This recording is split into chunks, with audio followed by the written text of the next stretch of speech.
दिन की शुरुआत GM अथवा गुड मॉर्निंग से होती है और मध्य भारत में आयुर्वेद की सौगात GM अथवा डॉक्टर गुरमुख माधवदास ममतानी से होती है। हमारी अगले वक्ता का नाम मध्य भारत में आयुर्वेद के पर्यायवाची शब्द के रूप में लिया जाता है। यहाँ 3 दशकों से भी ज्यादा समय से नागपुर नगरी को जी कुमार आरोग्य धाम द्वारा आयुर्वेद की सौगात प्रदान करने वाले डॉक्टर ममतानी मनोचिकित्सा एवं आयुर्वेद इस विषय पर हम सभी का पथ प्रदर्शन करेंगे। मैं चाहूंगी तालियों के साथ हम स्वागत करें हमारे सभी वक्ताओं का। मंच पर आज के कार्यक्रम के उद्घाटक व पंजाब के राज्यपाल श्री बनवारीलाल पुरोहित जी व चिकित्सा क्षेत्र के मैं कह सकता हूँ भीष्म पितामह जिनको मैं अपने कॉलेज लाइफ से उनके मैं भाषण सुनते आ रहा हूँ, उनकी शैली का मैं खास दीवाना हूँ, डॉक्टर वेद प्रकाश मिश्रा जी व इस कार्यक्रम के अध्यक्ष मेरे पिताश्री, मेरे मार्गदर्शक श्री कल्पित सत्संग मंडल के संयोजक अधिवक्ता माधवदास ममतानी जी, वो हमारे नागपुर के पूरे क्षेत्र के हमारे हर कार्यक्रम में, चाहे जी कुमार आरोग्य धाम का हो, चाहे श्री कल्पित सत्संग मंडल का हो, सुबह 4 बजे प्रभात फेरी हो, रात को 11 बजे दूसरा प्रोग्राम हो, उसमें हमेशा हमारे साथ में रहते हैं ऐसे हमारे कृष्णा खोपड़े जी व इसके अलावा हमारे समाज के जिनसे हमको काफ़ी अपेक्षा है, युवा नेतृत्व, उम्र में तो मेरे से छोटे हैं लेकिन गुणों में हम सबसे ज़्यादा हैं, ऐसे तरफदार युवा नेतृत्व हमारे एरिया के पूर्व नगर सेवक श्री वीरेंद्र कुकरेजा जी वह उपस्थित यहाँ सभी महानुभाव काफ़ी यहाँ पे उपस्थित है, सबका नाम लेना पॉसिबल नहीं है। सबसे पहले तो मैं सबको सादर प्रणाम करता हूँ व आज धन्वंतरी जयंती की आप सबको हार्दिक शुभकामनाएं देता हूँ।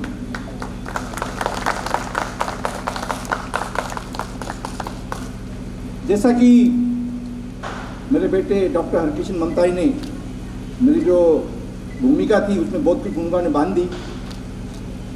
जैसा उन्होंने कहा कि मनोवैद में हम आयुर्वेद के साथ मॉडर्न मेडिसिन भी मिलके काम करेंगे, वाकई मेरे लिए बहुत खुशी की बात है।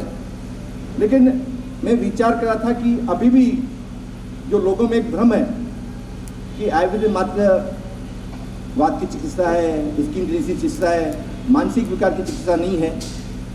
तब मैंने विचार किया कि क्यों ना आज का जो पावन दिवस है, धन्वंतरी जयंती है, नेशनल आयुर्वेद डे है, इसमें मैं आयुर्वेद में मानसिक रोग पे क्या क्या स्वास्थ्य पे लिखा गया है विस्तार से, उसके बारे में मैं कुछ अपने विचार समझ करूँगा। निश्चित ही मित्रों, आयुर्वेद में मानसिक स्वास्थ्य पे बहुत ही विस्तार से वर्णन है। मैं बता दूं आपको, मैं काफ़ी विस्तार से वर्णन है और मानसिक स्वास्थ्य को शारीरिक से ज़्यादा महत्व दिया गया, ये भी मैं बोल सकता हूँ यहाँ पे। इसलिए हमारी जो स्वस्थ शरीर की परिभाषा है आयुर्वेद की, उसमें ये पूरी परिथात होती है। हमारी स्वस्थ शरीर की परिभाषा है समदोष समअग्निश समधातु मलक्रिय पिसंद आत्म इंद्रिय मन स्वस्थ इति अव्यक्ते, अर्थात जिसके दोष धातु मल अग्नि सम है, सब शरीर के नहीं, जब तक उनके प्रसन्न आत्म इंद्रिय, जब तक उनकी आत्मा इंद्री मन प्रसन्न नहीं है, तब तक पूर्ण शरीर नहीं है।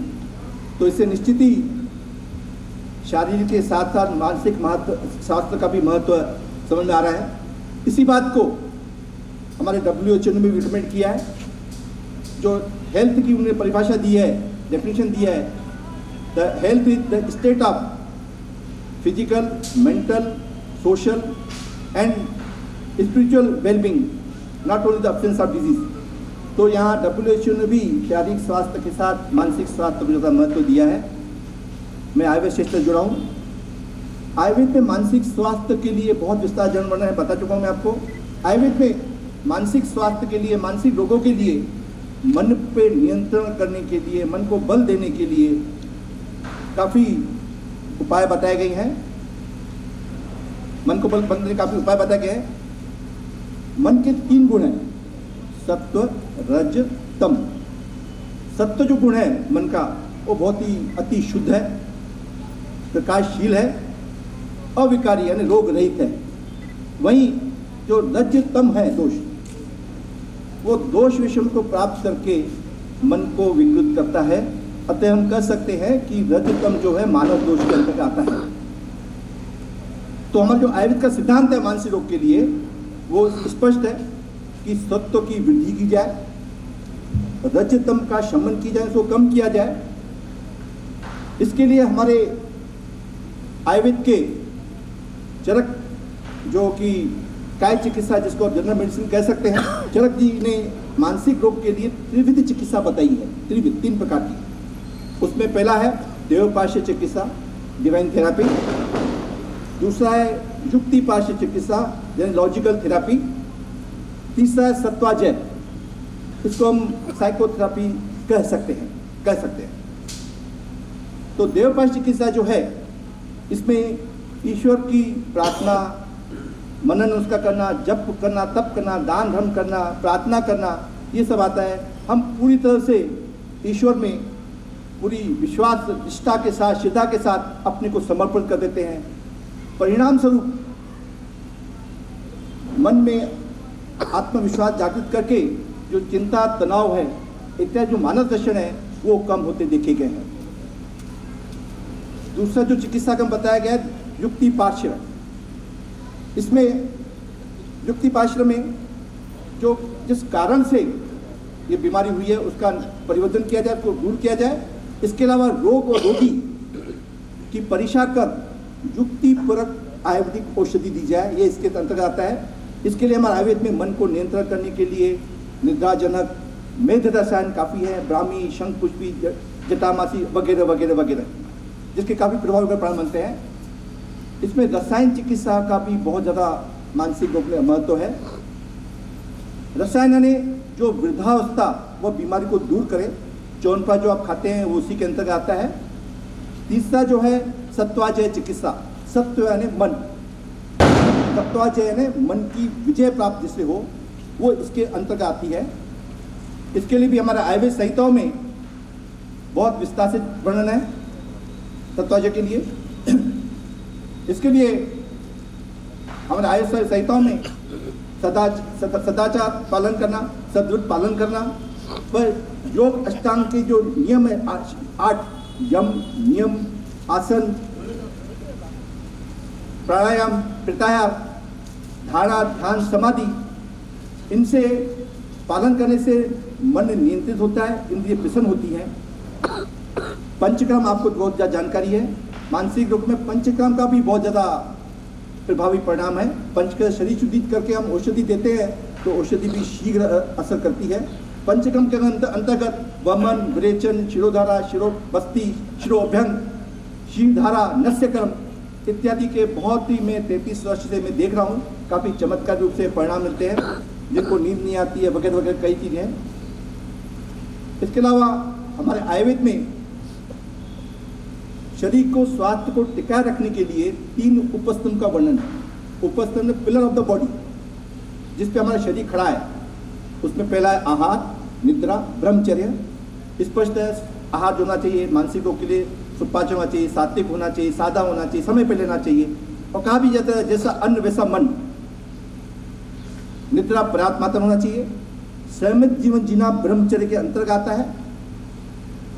मित्रों, आयुर्वेद पे तो मानसिक रोग का बहुत ज़्यादा वर्णन है, काफ़ी विस्तार है।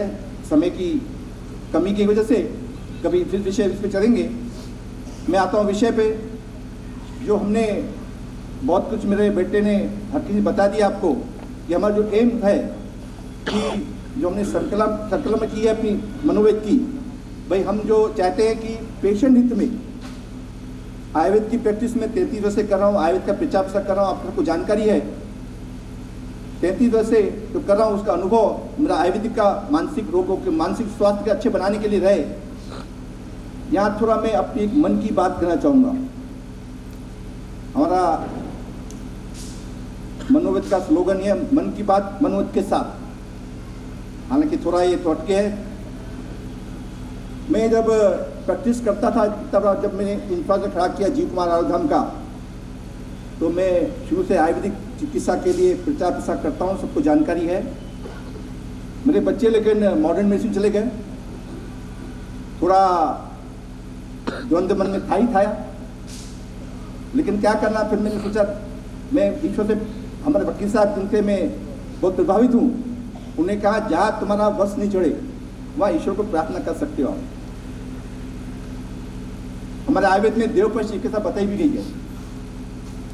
साइंटिफिक क्या डाटा है मैं नहीं बोल सकता अभी, लेकिन हम इस पर कुछ काम करेंगे, निश्चित काम करेंगे। तो मैं डेली ईश्वर से प्रार्थना करने लगा कि प्रभु अब आपने इतना इंफ्रास्ट्रक्चर कर दिया है, पीढ़ी दर पीढ़ी ये आयुर्वेद का झंडा यहाँ चलता रहना चाहिए। इसके लिए मैं मॉडर्न में बच्चे हैं मेरे, तो अपनी मैगजीन निकालना क्या, मैं सोचा था कुछ बुक्स लिख के आगे के लिए रख के जाऊँगा, कुछ दवाई निकाल के जाऊँगा कि आगे मेरा ये काम मेरी पीढ़ी चल जाए। मेरी ईश्वर ने प्रार्थना सुनी।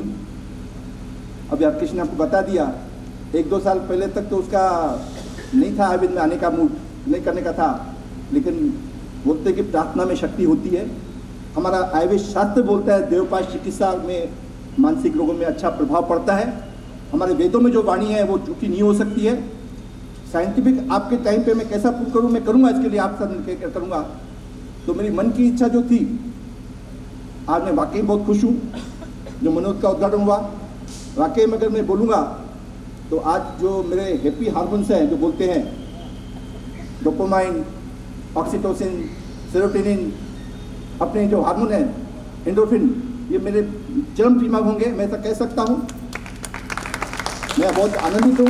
तो बच्चों, आपसे मैं एक अपील करना चाहूँगा कि मैं जो शुरू से मेरा सपना था कि आयुर्वेद का झंडा उतर रहे, तो अभी हम जो हमें चिकित्सा उनको 33 वर्ष से है, तो हम पेशेंट हित में, मैं बोल सकता हूँ राष्ट्र हित में, समाज हित में भी, जिसमें पेशेंट को जिसमें आराम पड़े, तो आयुर्वेदिक और मॉडर्न मेडिसिन दोनों मिलके हम मनोवेद में काम करेंगे। इसमें आप सबका मुझे सहयोग चाहिए, आशीर्वाद चाहिए। इन्हीं अपेक्षा के साथ अपने दोस्तों से क्षमा करता हूँ। धन्यवाद।